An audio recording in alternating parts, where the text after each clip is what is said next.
नमस्कार, आप सभी का स्वागत है जनता टीवी पर। मैं हूं आपके साथ दुर्गा शर्मा। वक्त है उत्तराखंड की खबरों का। रुख करेंगे खबरों की ओर। कौशल विकास एवं सेवा योजना मंत्री सौरभ बहुगुणा ने विभागीय अधिकारियों के साथ बैठक कर प्रदेश की ITI संस्थाओं की समीक्षा की। उन्होंने आगामी भर्ती सत्र को देखते हुए ITI में छात्र संख्या बढ़ाने और विभागीय योजनाओं का व्यापक प्रचार प्रसार करने के निर्देश दिए। मंत्री ने बताया कि देहरादून के निरंजनपुर, श्रीनगर और अल्मोड़ा स्थित ITI में TVS कंपनी के सेंटर ऑफ एक्सीलेंस शुरू किए जाएंगे। साथ ही DST मॉडल पर चल रही ITI की संख्या 32 से बढ़ाकर 45 की जाएगी। लगातार अपने विभागों की समीक्षा करते रहते हैं कि हम हर 6 महीने में कि हमको कहाँ क्या गोल सेट किए थे और कहाँ हमने कितने अचीव किए, और अब नेक्स्ट जो इस हमारा एडमिशन सीज़न है उसमें क्या क्या नई चीज़ें करनी चाहिए जिससे कि हमारे बच्चों को सुविधा मिले। और 3 सेंटर ऑफ एक्सीलेंस जो हमने TVS के खोले थे, एक देहरादून निरंजनपुर ITI, श्रीनगर और अल्मोड़ा, उनका उद्घाटन हम 16 तारीख को करने जा रहे हैं। वो तैयार हो गए हैं पूर्ण तरीके से। 13 जो सेंटर ऑफ एक्सीलेंस हमने टाटा टेक्नोलॉजीज़ को दिए थे, उनका इस जुलाई से हम शॉर्ट टर्म कोर्सेज उनमें शुरू करने जा रहे हैं। लोकसभा में नेता प्रतिपक्ष राहुल गांधी 4 और 5 जून को 2 दिवसीय उत्तराखंड दौरे पर रहेंगे। उनके दौरे को लेकर कांग्रेस कार्यकर्ताओं में उत्साह का माहौल है। कांग्रेस विधायक रवि बहादुर ने कहा कि राहुल गांधी के दौरे से संगठन को मजबूती मिलेगी और 2027 विधानसभा चुनाव में कांग्रेस मजबूत दावेदारी पेश करेगी। वहीं पूर्व मुख्यमंत्री हरीश रावत ने कहा कि अल्मोड़ा और पौड़ी में बड़ी रैलियां आयोजित होंगी और ये दौरा प्रदेश की राजनीति में बदलाव का संदेश देगा। कांग्रेस नेताओं का मानना है कि राहुल गांधी के आगमन से कार्यकर्ताओं का मनोबल बढ़ेगा और चुनावी तैयारियों को नई गति मिलेगी। बहुत उत्साह है, बहुत उत्साह है। अल्मोड़ा में अभूतपूर्व रैली होने जा रही है, सर्विसमैन की पौड़ी में अभूतपूर्व रैली होने जा रही है। कार्यकर्ताओं में भी उत्साह है, जनता में भी बड़ा उत्साह है। और 2007 वर्ष परिवर्तन का हो, 2027 का वर्ष, जिसका आगाज जो है राहुल गांधी अल्मोड़ा से करेंगे। आज देहरादून भवन में तैयारी बैठक चल रही है और सब लोग उस बैठक में सारी रूप से करते हैं। धन्यवाद। नेता विपक्ष राहुल गांधी उत्तराखंड दौरे पर हैं। उत्तराखंड दौरे पर तमाम जो कांग्रेस पार्टी के नेता हैं, कार्यकर्ता हैं, उनमें उत्साह देखा जा रहा है। राहुल गांधी के दौरे को लेकर बात करेंगे। कांग्रेस विधायक रवि बहादुर हमारे साथ हैं। रवि जी, राहुल गांधी जी का दौरा होने वाला है, कैसी तैयारी है, कितना उत्साह कार्यकर्ताओं में देखने को? देखिए, राहुल गांधी जी का दौरा हो रहा है। हर एक कार्यकर्ता, उत्तराखंड का युवा, उत्तराखंड का दबा कुचला हुआ समाज, वंचित, शोषित, पीड़ित, जो भ्रष्टाचार से त्रस्त है जनता, वो उत्साहित है राहुल गांधी जी को लेके कि राहुल गांधी जी इस प्रदेश में आ रहे हैं। उनका दौरा है, वो पहले जो है अल्मोड़ा, पौड़ी और अगले दिन देहरादून में कार्यक्रम होंगे। तो निश्चित रूप से सभी कार्यकर्ता मोटिवेट है, उनको लेके बहुत उत्साहित है, जोश में है। और निश्चित रूप से देखिए यार, देश का अगर कोई विजनरी नेता है तो वो राहुल गांधी है। देश के अगर कोई उम्मीद है तो वो राहुल गांधी है। देश में इस वक्त जो भी जिस तरीके का डिस्टर्बिंग माहौल चल रहा है, उसमें एक उम्मीद की किरण राहुल गांधी है। और वो निश्चित रूप से हरिद्वार में आ रहे हैं। आपका हरिद्वार कह रहा हूँ, उत्तराखंड में आ रहे हैं, तो जाहिर सी बात है उत्साहित होंगे। नितिन कुछ ना कुछ वो पॉजिटिविटी देके जाएंगे। नितिन नबी हाल ही में आए और सरकार बनाने का दावा पेश किया। 3 दिन तक लगातार ताबड़तोड़ बैठ के कार्यकर्ताओं के साथ। नितिन नबी देखो, वो अपनी पार्टी के राष्ट्रीय अध्यक्ष हैं, डेफिनेटली वो अपनी पार्टी की बात करेंगे। पर हम तो कह रहे हैं कि आप उत्तराखंड आए थे, आपने मोदी जी की बात को पलीता क्यों लगा दिया? क्या वो आपके देश के प्रधानमंत्री नहीं है? क्या आपके प्रधानमंत्री नहीं है? मोदी जी ने कहा था गाड़ी कम चलाना, ये काफिले में इतनी सारी गाड़ी क्यों लेके आ गए आप? नितिन नबी जी, पहले थोड़ा जो है अपनी पार्टी की गाइडलाइन फॉलो कीजिए, अपने प्रधानमंत्री को फॉलो करना सीखे, सरकार बाद में बनाना। जब राहुल गांधी जी आएंगे तो अंदरूनी जो पार्टी के अंदरूनी जो बातचीत होती है, क्या उस पर भी कोई समाधान निकल पाएगा 2027? डेफिनेटली पार्टी का एक एजेंडा सेट होगा कि किस किस मुद्दों पे बात होनी है, और निश्चित रूप से जो भी तय पार्टी होगा, प्रदेश अध्यक्ष, CLP नेता और हमारी प्रभारी तय करेंगी, उस एजेंडे पे बात होगी। और निश्चित रूप से हर प्रकार की बात होगी। जब बैठते हैं तो अच्छी बुरी हर प्रकार की, खट्टी मीठी हर प्रकार की बातें होती है, तो होगी। पर अच्छी चीज यह है कि राहुल गांधी उत्तराखंड आ रहे हैं और सभी कार्यकर्ता जो है उत्साहित हैं। हम भी उत्साहित हैं उनसे मिलने के लिए, उनकी बात सुनने के लिए कि वो क्या अपनी विजनरी जो उन्होंने पूरा भारत में जो है अपनी जो है अलग जगाते हैं, पॉजिटिविटी फैलाते हैं, वो उत्तराखंड में क्या पॉजिटिविटी देखें। ये थे कांग्रेस विधायक रवि बहादुर, एक्सक्लूसिव जनता टीवी के साथ बातचीत कर रहे थे अपने सहयोगी के साथ। मैं हर्ष सैनी, जनता टीवी के लिए हरिद्वार। 4 और 5 जून को राहुल गांधी के उत्तराखंड दौरे से पहले बीजेपी ने कांग्रेस पर तीखा हमला बोला है। बीजेपी प्रदेश प्रवक्ता मथुरा दत्त जोशी ने कहा कि कांग्रेस 6 साल में भी अपना संगठन खड़ा नहीं कर पाई। उन्होंने आरोप लगाया कि पार्टी में नेतृत्व को लेकर खींचतान और गुटबाजी जारी है। जोशी ने कहा कि राहुल गांधी के दौरे से कांग्रेस को कोई फायदा नहीं होगा और वो केवल पर्यटक की तरह आकर चले जाएंगे। देखिए, सबसे बड़ी बात यह है कि जिस पार्टी के 6 साल से संगठन नहीं बना हो, प्रदेश की कार्यकारिणी न बना पाए हों। 2020 में अंतिम कार्यकारिणी आई थी प्रीतम सिंह जी के कार्यकाल में, तब वो माननीय प्रीतम सिंह जी अध्यक्ष थे। उसके बाद 6 साल व्यतीत हो गए हैं, 4 अध्यक्ष बदल गए हैं, 4 प्रभारी बदल गए हैं, एक कार्यकारिणी नहीं बना पाए, तो उसमें राहुल गांधी जी क्या करेंगे। वहीं आयुष मंत्री मदन कौशिक ने विधानसभा में विभागीय अधिकारियों के साथ समीक्षा बैठक की। बैठक में आयुर्वेदिक विश्वविद्यालय हरावाला से जुड़े फैसलों के क्रियान्वयन और आगामी बैठकों की तैयारियों पर चर्चा की गई।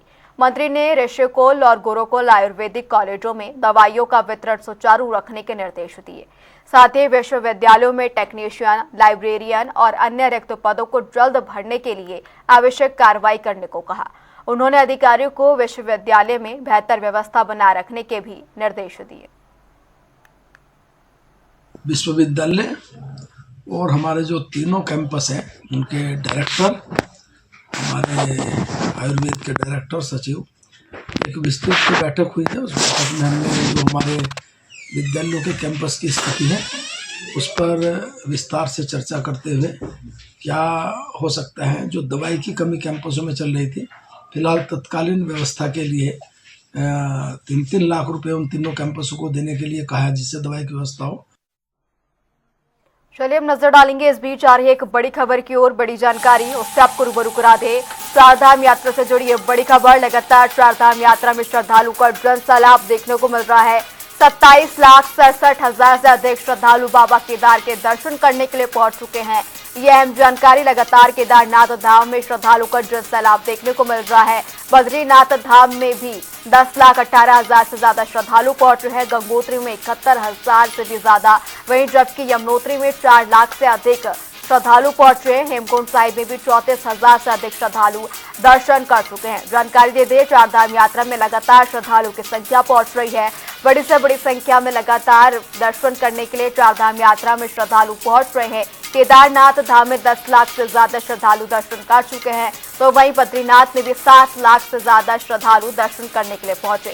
गंगोत्री की बात करें तो यहां पर 4 लाख से ऊपर यहां पर श्रद्धालु पहुंचे हैं। वहीं हेमकुंड साहिब में भी 34,000 से अधिक श्रद्धालु दर्शन करने के लिए पहुंच रहे हैं। लगातार चारधाम यात्रा में रिकॉर्ड तोड़ श्रद्धालु दर्शन करने के लिए पहुंच रहे हैं। 27,67,000 से अधिक श्रद्धालु पहुंच चुके हैं। केदारनाथ धाम की बात करें तो 10,18,000 श्रद्धालु बाबा केदार के दर्शन करने के लिए केदारनाथ धाम पहुंचे।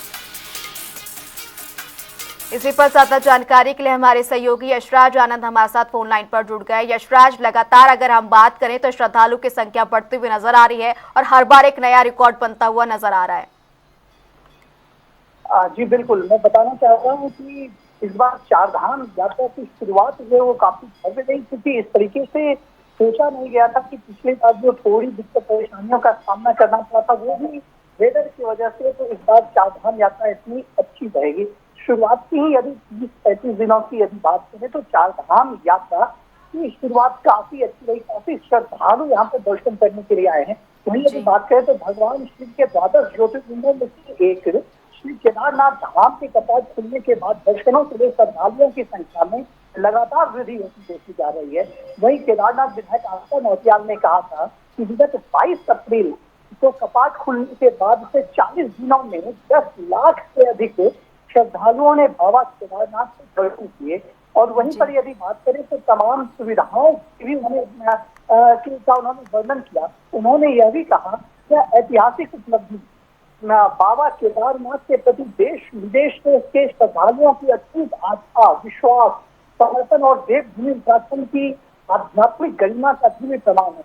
उन्होंने श्रद्धालुओं की संख्या में लगातार वृद्धि, स्थानीय अर्थव्यवस्था और कईयों से भी स्थानीय अर्थव्यवस्था, धार्मिक गतिविधियों, क्षेत्र के समग्र विकास को नई गति प्रदान करने की बात कही। वहीं पर यदि बात की जाए चारधाम यात्रा में, तो चारधाम यात्रा में यदि बात करें तो केदारनाथ, गंगोत्री, यमुनोत्री और बद्रीनाथ जो सभी धाम आते हैं। तो यदि सभी धामों की ही बात की जाए तो सभी धामों में काफी अधिक श्रद्धालुओं की संख्या यहाँ पर पहुंचते जा रही है। यहाँ तक कि दिनों दिन श्रद्धालुओं की संख्या और बढ़ते ही जा रही है।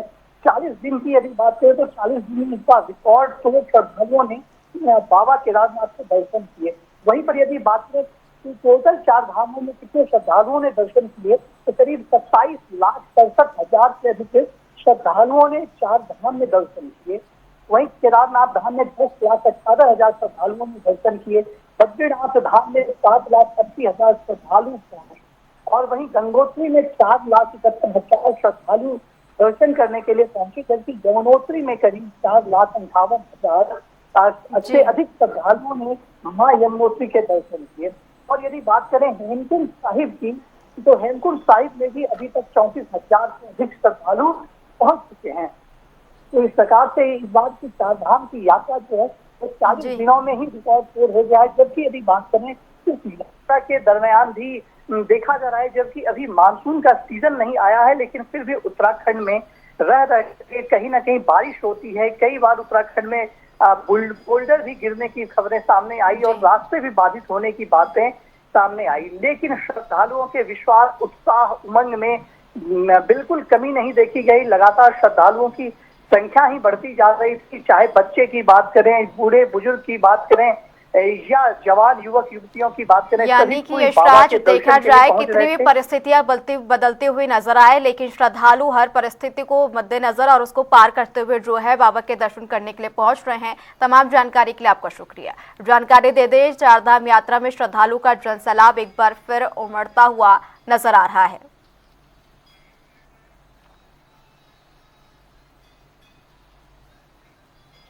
चलिए अब आपको सीधा कुशीनगर लिए चलेंगे, जहां पर योगी आदित्यनाथ कुशीनगर में 424 करोड़ परियोजनाओं के कार्यक्रम में शिलान्यास और लोकार्पण करने के लिए पहुंच रहे हैं। संबोधन कर रहे हैं, क्या कुछ कह रहे हैं सुनिए।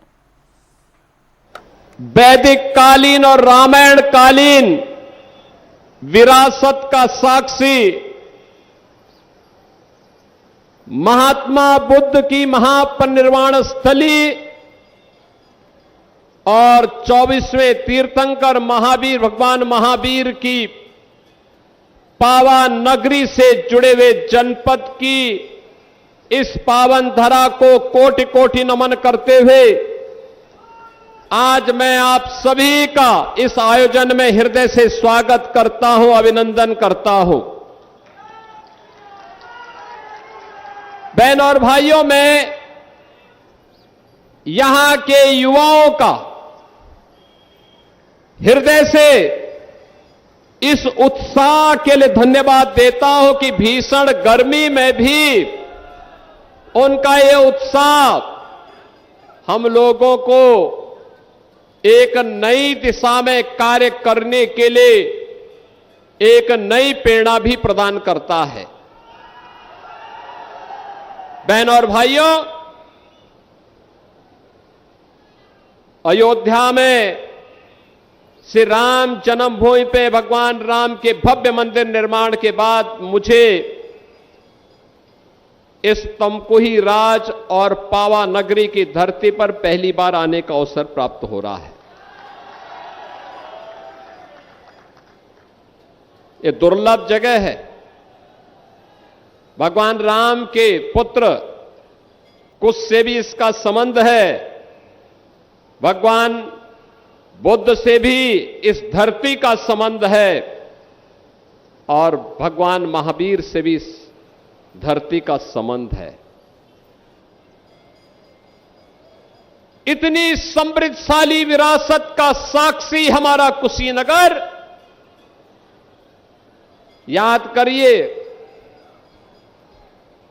करिए आज से 9 वर्ष 10 वर्ष पहले किन स्थितियों के लिए मजबूर था। पहचान का संकट,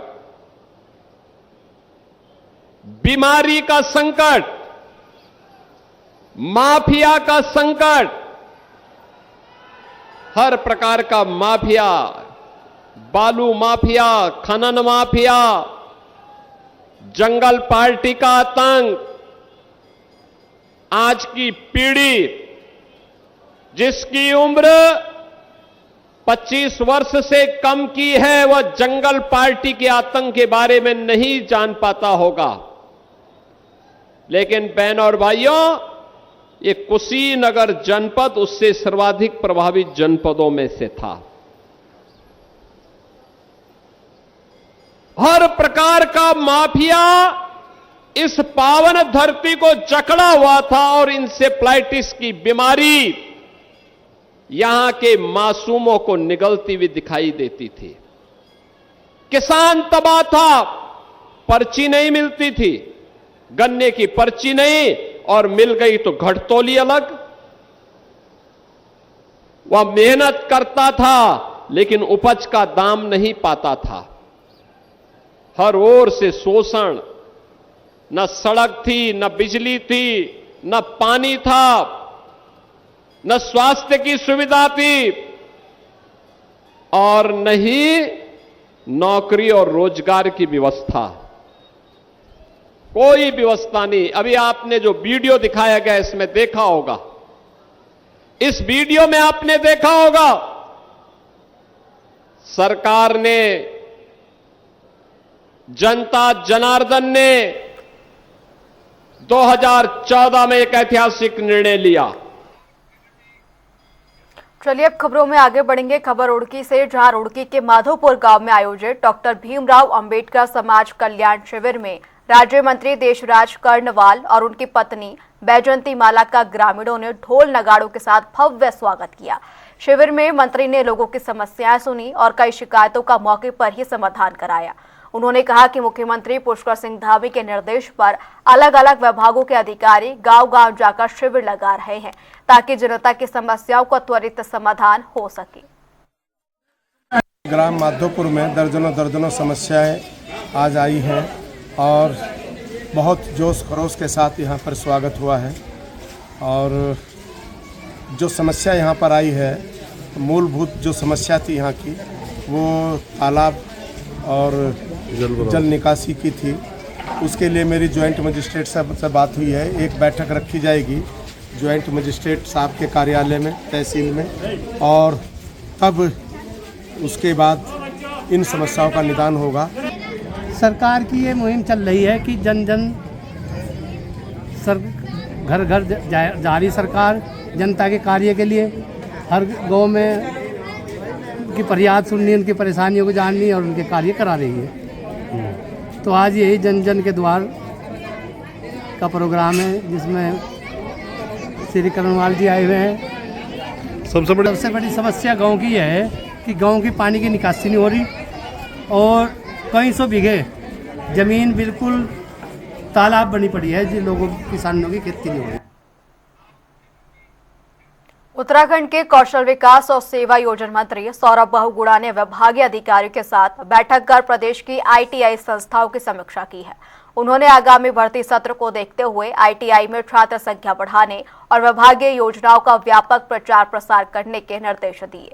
मंत्री ने बताया कि देहरादून, श्रीनगर और अल्मोड़ा की आईटीआई में टीवीएस कंपनी के सेंटर ऑफ एक्सीलेंस शुरू किए जाएंगे। साथ ही डीएसटी मॉडल पर चलने वाली आईटीआई की संख्या अब 32 से बढ़ाकर 45 की जाएगी।